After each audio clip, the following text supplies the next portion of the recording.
7월 4일 금요일 금요 기도회를 시작하도록 하겠습니다. 오늘은 23번 인생의 질문 신앙의 답변 지옥이란 어떤 것이며 누가 가는가에 대한 주제로 살펴보고 기도하도록 하겠습니다. 먼저 본문 누가복음 16장 19절에서 26절 말씀 함께 읽겠습니다. 한 부자가 있어 자색 옷과 고운 베옷을 입고 날마다 호화롭게 즐기더라. 그런데 나사로가 이름하는 한 거지가 헌데 투성이로 그의 대문 앞에 버려진 채 그 부자의 상에서 떨어지는 것으로 배불리려 하며 심지어 개들이 와서 그 헌데를 핥더라. 이에 그 거지가 죽어 천사들에게 받들려 아브라함의 품에 들어가고 부자도 죽어 장사되매 그가 음부의 고통 중에 눈을 들어 멀리 아브라함과 그의 품에 있는 나사로를 보고 불러 이르되 아버지 아브라함이여 나를 긍휼히 여기사 나사로를 보내어 그 손가락 끝에 물을 찍어 내 혀를 서늘하게 하소서. 내가 이 불꽃 가운데서 괴로워하나이다. 그뿐 아니라 너희와 우리 사이에 큰 구렁텅이가 놓여 있어 여기서 너희에게 건너가고자 하되 갈 수 없고 거기서 우리에게 건너올 수도 없게 하였느니라. 네, 오늘은 23번째 우리가 계속해서 교리와 변증을 살펴보고 있는데요. 우리가 대답해야 할 묻는 사람들에 대한 질문, 지옥은 어떤 곳이고 누가 가는가에 대해서 오늘 이 주제를 살펴보고 기도하도록 하겠습니다. 기독교에서는 보통 예수를 믿어야 구원받고 그렇지 않으면 지옥 간다고 말을 합니다. 그렇게 가르치는데요. 이런 이야기는 당연히 독선적이다, 이기적이다, 너무 억지다라고 이렇게 믿지 않는 사람들, 불신자들로 인하여서 이렇게 공격 또는 질문을 받을 수도 있겠습니다. 왜냐하면은 지옥이 어떤 것입니까? 우리식으로 얘기하면 예수 믿으면 구원받는다고 하는데 그들은 단지 예수 믿지 않았다고 하는 이유로 나보다 더 악한 것 같은데 지옥 간다고 하면은 그것만큼 불평등하고 불공정하다 이렇게 생각을 하지 않을 수 없을 것입니다. 그런 면에서 또 사랑의 하나님이 왜 지옥을 만들 수 있을까? 이런 질문도 할 수 있을 것이고요. 왜 악행을 저지른 것도 아닌데 단지 안 믿었다고 하는 예수 믿지 않았다고 하는 선한 사람들도 이러한 의문을 보낼 수도 있을 것이다라고 하는 것입니다. 또 믿지 않고 죽은 사람들의 운명은 어떻게 될 것인가? 그 많은 사람들 있잖아요. 예수님 오기 전에 믿지 않고 죽었던 사람들. 또 자기의 그 의지와 판단으로 장애를 가진 사람이 믿지 못하는 경우도 있을 것이고, 태어나자마자 죽은 아이들도 있을 것인 이런 여러 가지 다양한 사례가 있는데, 누가 그러면 지옥에 갈 것인가를 우리는 질문을 받으면 또 생각해야 될 답변을 또 준비해야 한다라고 하는 것입니다. 오늘 이것을 이번 주하고 다음 주에 이어서 살펴보고 기도하도록 하겠습니다. 오늘은 먼저 지옥이란 어떤 곳이고 누가 가는가를 살펴보려고 하는데요. 먼저 성경이 말하는 지옥이 있습니다. 처음에는 이 지옥이란 말을 구약에서는 초창기에는 스올이라고 이렇게 표현을 했습니다.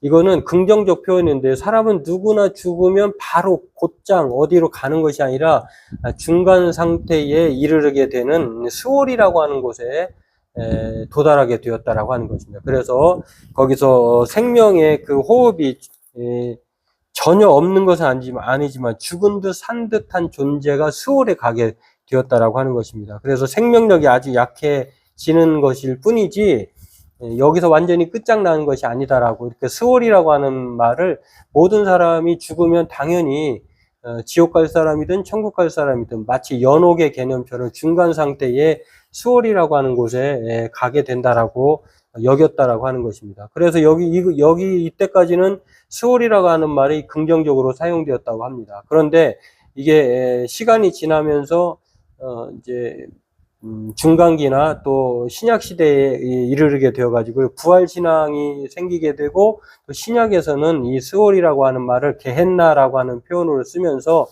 부정적으로 바뀌게 됩니다. 스올이 게헨나로 되는데 게헨나는 지옥을 말하는 것이구나. 부정적인 의미로.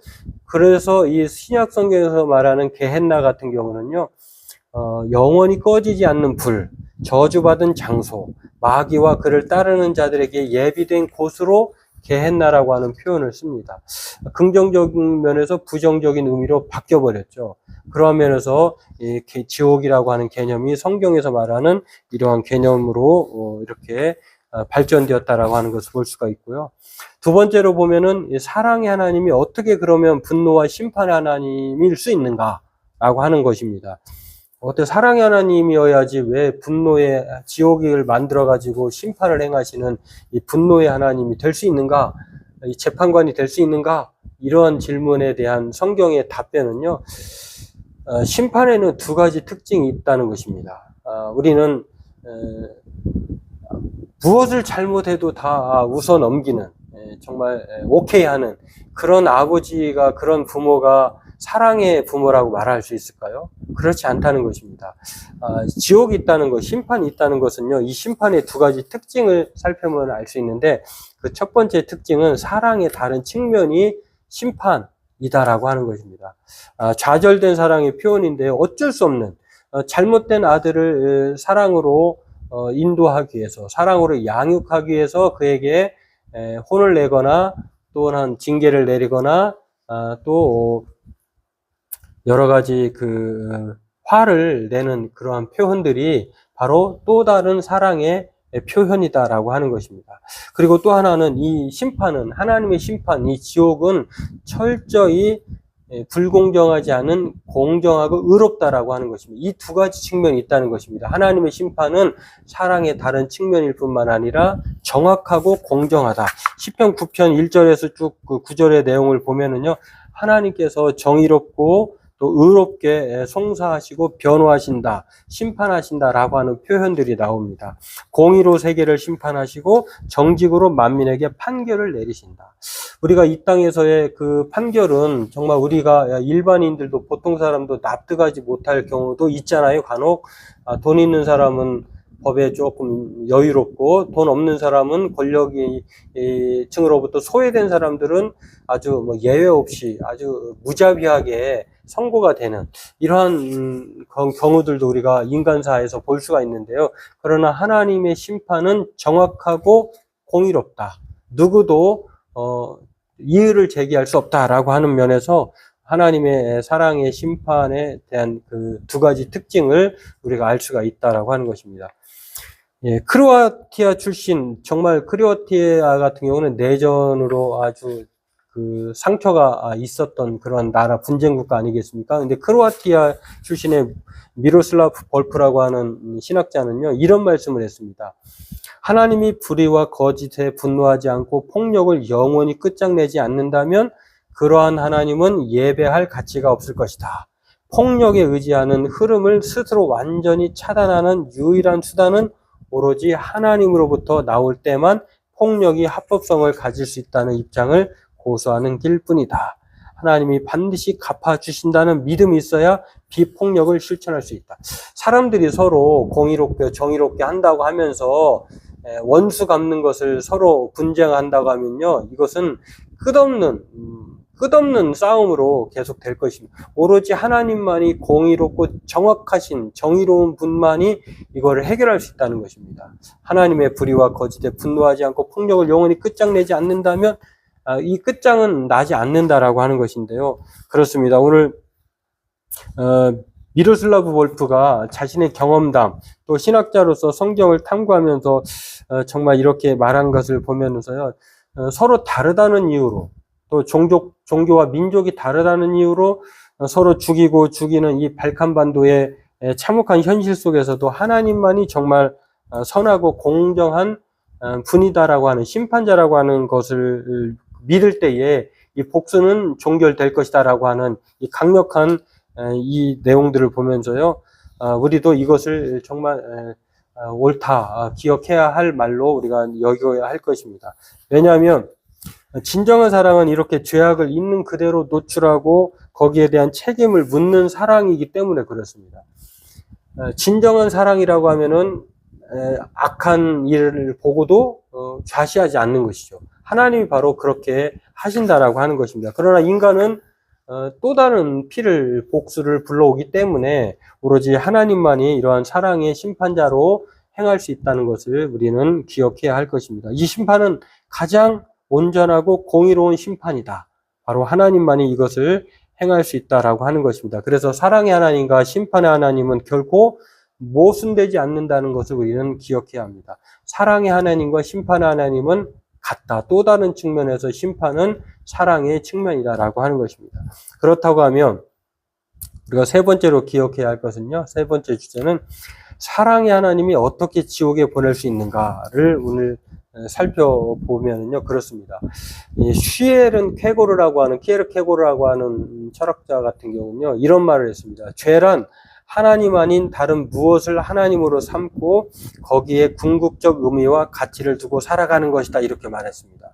이것을 지옥이란 말로 바꿔보면 이렇게 해석을 할 수가 있겠습니다. 지옥이란 다름 아닌 하나님 아닌 어떤 좋은 것에 마음을 두고 그것을 위해 살아가는 삶의 최종 귀결이다. 이렇게 말했습니다. 다시 말해서 지옥은 하나님이 보내고 싶어서 보낸 것이 아니라 스스로 자신이 선택한 최종 목적지다, 종착지다라고 하는 것을 알 수가 있습니다.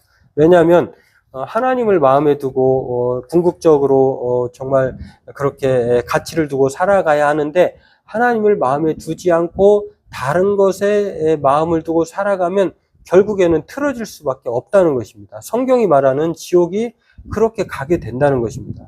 또 C.S. 루이스 같은 분은요, 이렇게 다시 한번 말을 합니다. 세상에는 오직 두 종류의 인간이 있을 뿐이다.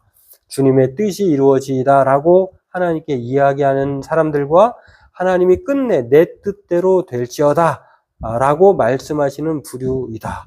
지옥에 있는 이들은 어김없이 후자를 택한 사람들. 다시 말해서 주님의 뜻이 아니라 내 뜻대로, 자신의 뜻대로 될지어다 라고 택한 사람들이다. 스스로 선택하지 않고는 지옥에 머물 리가 없다. 진지하게 그리고 지속적으로 즐거움을 사랑하는 영혼은 절대로 그걸 놓치지 않을 것이다. 이렇게 말씀했습니다. 그렇습니다.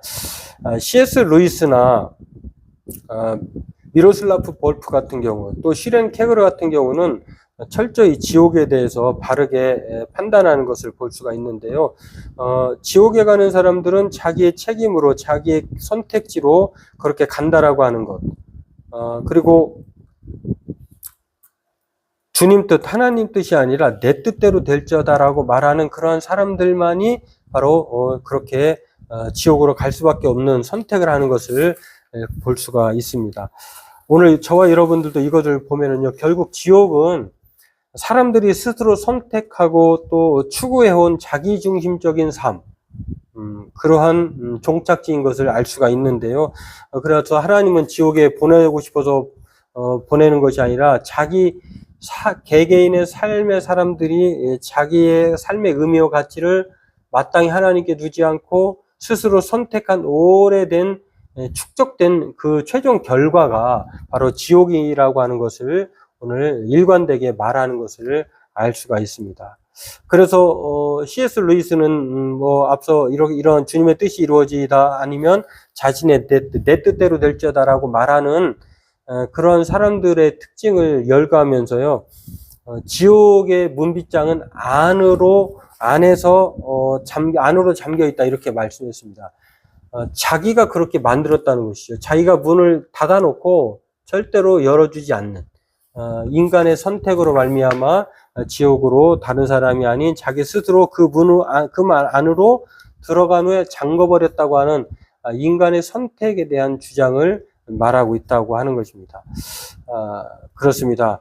악행을 저지르지 않았음에도 불구하고 단지 믿지 않았다는 이유로 어떻게 사람을 지옥에 가게 하느냐라고 하는 이 부당한 이러한 생각도 마찬가지입니다. 정말 믿는다고 하면, 예수님 그리스도를 믿는다고 하면 악행을 저지른 것도 아니고 단지 믿지 않았다는 이유로 지옥 간다고 하면은 불행하겠죠.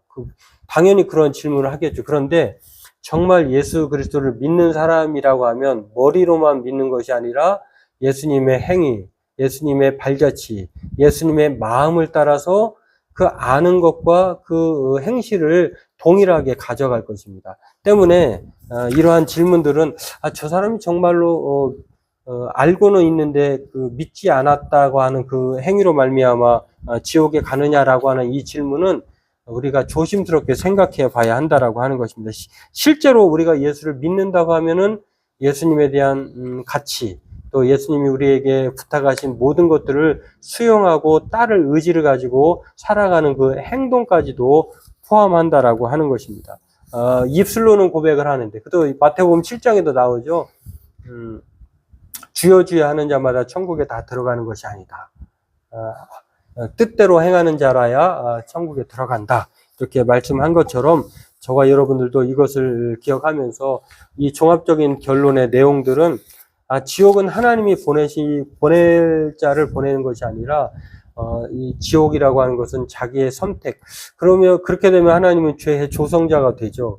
그렇기 때문에 지옥 갈 사람들은 자신의 선택으로 말미암아 최종 결론에 이르게 되었다라고 하는 것을 우리는 종합적으로 이렇게 설명할 수가 있겠습니다. 그렇습니다. 우리 현대를 살아가고 있는 사람들은 하나님 앞에 언젠가 우리의 삶 전체를 내어놓을 때가 또 최종 판단을 받을 것이라는 생각을 좋아하지 않습니다. 왜냐하면 내가 왜 하나님 앞에 그렇게 판단을 받아야 돼?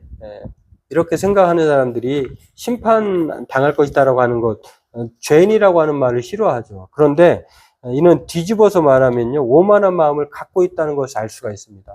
우리는 그 누구도 하나님 앞에 당당하게 설 수 없다라고 하는 것입니다. 그리고 우리는 하나님 앞에 창조주와 피조물, 하나님은 재판관이고 우리는 죄인의 입장에서, 심판받는 입장에서 서 있는 사람들인데, 우리가 심판이 필요 없다, 내가 지옥 갈 필요가 없다, 이렇게 생각한다고 하는 것은 거꾸로 말하면 우리가 얼마나 오만한지, 교만한지를 그렇게 말을 하고 있습니다. 한편으로 인간의 자율성과 독립성을 말하는 것 같지만, 그러나 그 자율성과 독립성도 하나님의 허용 범위 안에서만 가능한 것이다라고 하는 것입니다. 그래서 이제 하나님의 이 심판이요, 우리는 가장 공정하고 정의롭고 믿을만하다. 그리고 그 심판의 책임은 인간 스스로가 져야 한다. 왜냐하면 자기가 선택한 결과로 그 최종 목적지에 도달하기 때문이다라고 하는 것입니다. 지옥이라고 하는 것은요, 바로 그러한 면에서 우리의 선택의 결과라고 하는 것. 물론 이제 천국 같은 경우는 우리가 선택해서 가는 것이 아니죠. 하나님의 은혜로 가는 것이기 때문에 지옥에 대한 내용들을 우리가 따로 구별해서 본다고 하면 정말 하루하루를 좀 더 근심하면서 또한 진실하게 살아내려고 하는 생각을 갖게 하지 않을 수 없다라고 하는 것입니다. 심판이 있고 지옥이 있다고 하면 나의 잘못된 그러한 선택으로 말미암아 그런 목적지를 가게 된다고 하면 우리는 법이 있으면은 마치 지키는 것처럼 우리가 심판이 있다고 하면은 우리를 돌아보게 되고 또 교만하지 않고 겸손하게 하나님을 따르게 된다라고 하는 것을 보면서 저와 여러분들도 정말 예수 제자로서 산다고 하는 것은 바로 내가 하루하루 예수님을 믿을 뿐만 아니라 예수님께서 걸어가신 그 발자취들 그대로 따라가려고 하는 그러한 믿음의 행실을 따라가는 제자로 사는 것이다라고 하는 것입니다. 오늘 저와 여러분들도 이것을 생각하면서 하나님의 심판이 공정하다고 하는 사실을 누구보다도 우리는 기억해야 할 것입니다. 하나님의 판단은 공정하십니다. 하나님은 은혜로 말미암아 천국에 보내시기도 하지만 하나님은 또한 공의로운 심판으로 말미암아 지옥의 수월에 떨어질 자를 또 가게 하신다라고 하는 것. 그런 면에서 오늘 하나님의 심판이 공정하다고 하는 사실을 알게 해달라고 우리는 늘 그렇게 기억하기를 원하고요. 또 하나는 정말 이 지옥이 어떤 것이고 누가 가는가 이 주제를 안다고 하면은, 이러한 사실 안다고 하면은 지금 여기서 우리는 예수 제자의 삶을 통해서 무엇보다도 죄를 지으려 하지 않으려고 저항할 것이고 또 선하고 경건하게 살려고 노력하게 될 것입니다. 때문에 저와 여러분들이 이 지옥이란 어떤 것이고 누가 가는 가는 것인가, 누가 가는가를 우리가 늘 기억한다고 하면, 하나님의 심판은 늘 공정하고 정의롭다. 그러므로 우리 모두가 이 세상에서 살면서 저항하고 선하고 경건하게 살아야 한다고 하는 사실을 늘 잊지 않게 될 것입니다. 바라기는 저와 여러분들이 이 두 가지 사실을 생각하면서 하나님, 우리가 은혜로 말미암아 하나님 앞에 살아갈 때에 우리 스스로 악행을 저지르지 않고 또 하나님 앞에 심판이 있다고 하는 것을 늘 생각하면서 예수 제자의 삶을 늘 그렇게 살아가게 해달라고 우리 각자 기도하도록 하겠습니다. 오늘 본문을 오늘 소개한 내용들을 기억하면서 우리 이렇게 기도하도록 하겠습니다. 각자 기도하겠습니다.